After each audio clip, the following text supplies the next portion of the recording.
오늘은 에스겔 19장 말씀입니다. 오늘도 주시는 말씀의 은혜가 우리 안에 넘치기를 원합니다. 1절, 너는 이스라엘 고관들을 위하여 애가를 지어 부르라.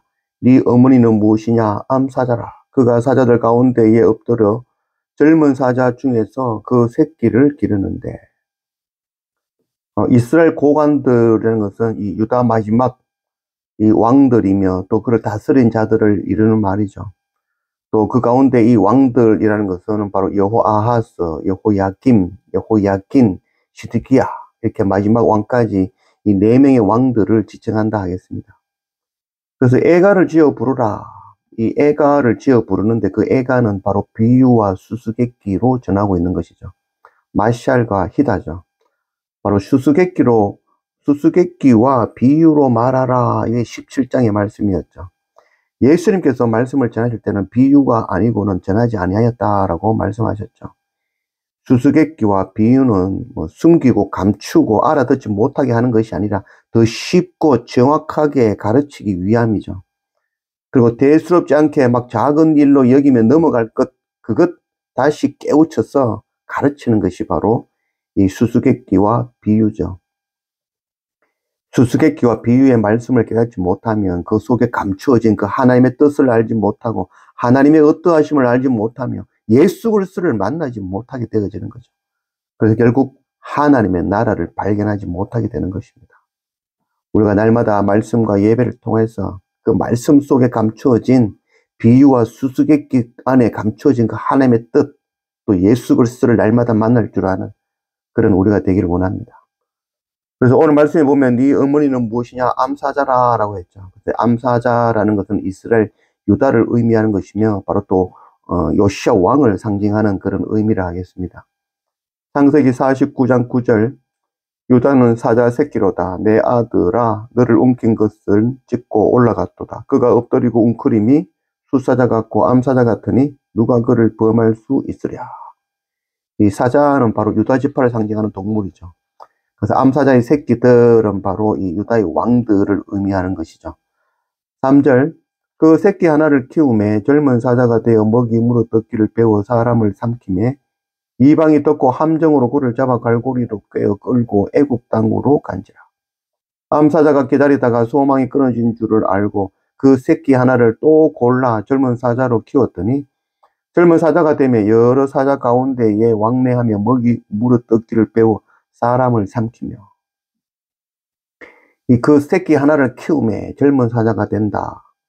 이 요시야 왕의 넷째 아들 여호아하스를 상징하는 그런 말씀이죠.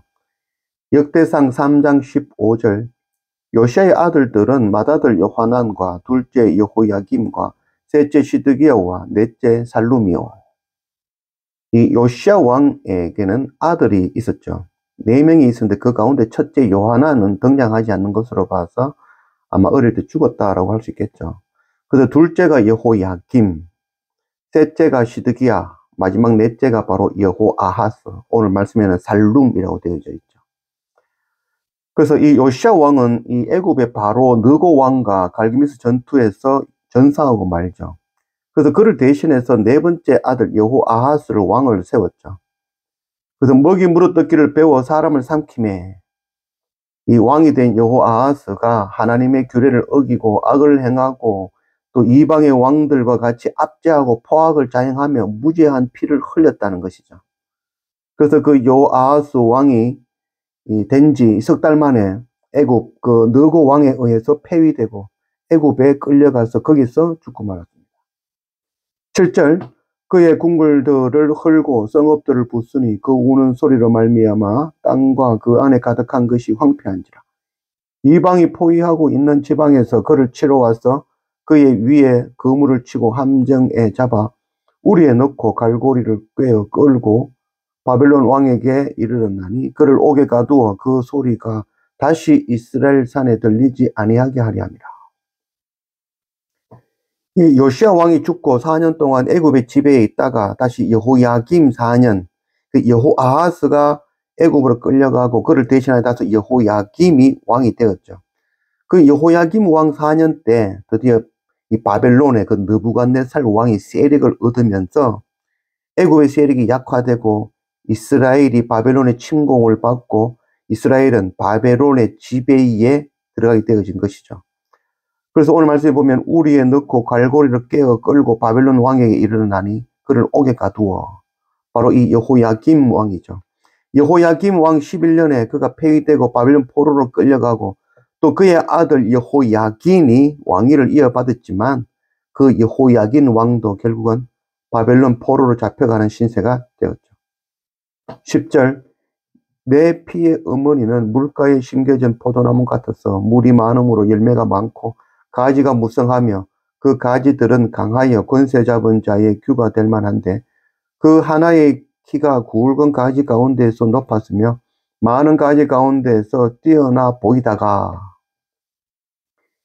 이 네 피의 어머니라는 말은 이제 네가 피를 이어받은 그런 족속이다. 왕가다. 유다 왕가의 그런 피를 이어받았다라는 것을 상징하는데 그가 곧 바로 이 마지막 유다 왕인 바로 시드기야를 상징하는 것이죠. 물가에 심겨진 포도나무 같았어. 이 마지막 시드기야 왕은 11년간 이 유다를 다스리죠. 그래서 그가 처음에는 무성한 이 포도나무 같이 물가에 심겨진 나무 같이 장성하고 많은 일들을 잘 행하고 번성하였죠. 그래서 오늘 말씀에 보면은 굵은 가지 가운데서 높았으며 많은 가지 가운데서 뛰어나 보이다가 그가 결국 하나님이 아닌 애굽을 의지하여 애굽의 힘으로 바벨론을 대적해 보겠다고 대적하였죠. 그래서 그가 뛰어나 보이다가 11년간 잘 다스리다가 결국 그의 교만과 하나님을 떠나 애굽을 의지하고 하나님의 이름으로 약속한 것 그것 지키지 아니함으로 멸망으로 나아가고 말았죠. 12절 분노 중에 뽑혀서 땅에 던짐을 당하며 그 열매는 동풍에 마르고 그 강한 가지들은 꺾이고 말라 불에 탔더니 이제는 광야 메마르고 가뭄이 든 땅에 심어진 바 되고 불이 그 가지 중 하나에서부터 나와 그 열매를 태우니 권세 잡은 자의 규가 될 만한 강한 가지가 없도다 하라. 이것이 애가라. 후에도 애가가 되리라. 시드기야 왕은 11년 동안 왕위에 있었지만 역시 하나님 보시기에 악을 행하였죠. 그래서 그가 결국은 이제 바벨론에 의해서 멸망당하고 11절에 보면은 뽑혀서 땅에 던짐을 당하고 그 열매는 동풍에 마르고 그 열매 즉 이 시드기야 왕의 그 열매 자녀들이죠. 그들이 붙잡혀서 이 자기가 보는 앞에서 모두 죽임을 당하게 되어지죠. 그리고 그는 두 눈이 뽑혀서 결국 이 바벨론을 포로로 가서 거기에서 죽임을 맞이하고 말았죠. 오늘 말씀에 보면 그가 내 맹세를 업신여기고 내 언약을 배반하였은즉 하나님과 행하신 맹세라는 것은 바로 이 시드기야 왕이 하나님의 이름으로 느부갓네살 왕에게 바벨론을 배반하지 않고 섬기겠다라고 약속하였죠. 그래서 그것은 단순히 이 바벨론의 왕 느부갓네살과의 맹세가 아니라 바로 하나님의 이름으로 맹세한 것이기에 그것을 지켜야만 했지만 그것을 지키지 않았다는 것이죠. 나를 반역한 그 반역을 거기에서 심판할지며 바로 하나님의 이름으로 맹세한 것 그거 어기고 하나님 의지하지 아니하고 세상 의지한 것 그것이 바로 우상 숭배이며 하나님을 아닌 것을 의지하고 섬긴 것이 되어지는 것이죠. 이것이 바로 애가인 것이죠. 시드기야 왕을 이 끝으로 예루살렘 성전이 무너지고 유다는 완전히 패망하고 말았죠. 이 비유의 말씀, 바로 이 수수께끼의 말씀, 이것 깨닫지 못하고 풀지 못한 이 시드기야 왕은 결국 끝을 마감하고 말았죠. 우리가 날마다 말씀과 예배를 통해서 비유와 수수께끼를 주시는 그 말씀 속에서 하나님의 뜻이 무엇인지, 하나님의 나라, 하나님이 누구이신지, 하나님의 어떠하심을 깨닫고 그 속에 감춰진 복음, 십자가 예수 그리스도를 발견해야만이 우리가 생명을 얻을 수 있는 것입니다. 또한 그 복음, 생명의 말씀, 예수 그리스도를 발견하였다면 그것을 통해 우리가 생명을 얻었다면 우리 또한 우리가 발견한 그 생명의 말씀 그것 붙들고 그것 열방에 나누고 전하고 가르치는 선교하는 그 사명 또한 우리가 감당해야 될 것입니다. 우리는 왕으로 제사장으로 부르셨습니다. 왕은 자기가 주신 그 힘 가지고 떵떵거리며 사는 자가 아니라 바로 백성을 섬기는 자이죠. 형제를 섬기는 자가 바로 왕인 것이죠. 또한 제사장은 자기의 죄 때문에 사는 자가 아니죠. 바로 백성의 죄, 형제의 죄를 자기 죄처럼 안고 하나님 앞에 나아가 엎드리는 것, 그것이 바로 제사장의 사명인 것이죠. 하나님께서는 우리를 왕으로, 또한 제사장으로, 또한 선지자로 우리를 세우신 것이죠. 그래서 우리가 왕의 사명, 형제를 섬기며, 제사장의 사명, 형제의 죄를 안고 엎드리며, 선지자의 사명, 나를 구원하신 생명의 복음을 열방에 전하는 왕과 제사장과 선지자의 사명을 날마다 감당할 줄 아는 그런 우리 모두가 되기를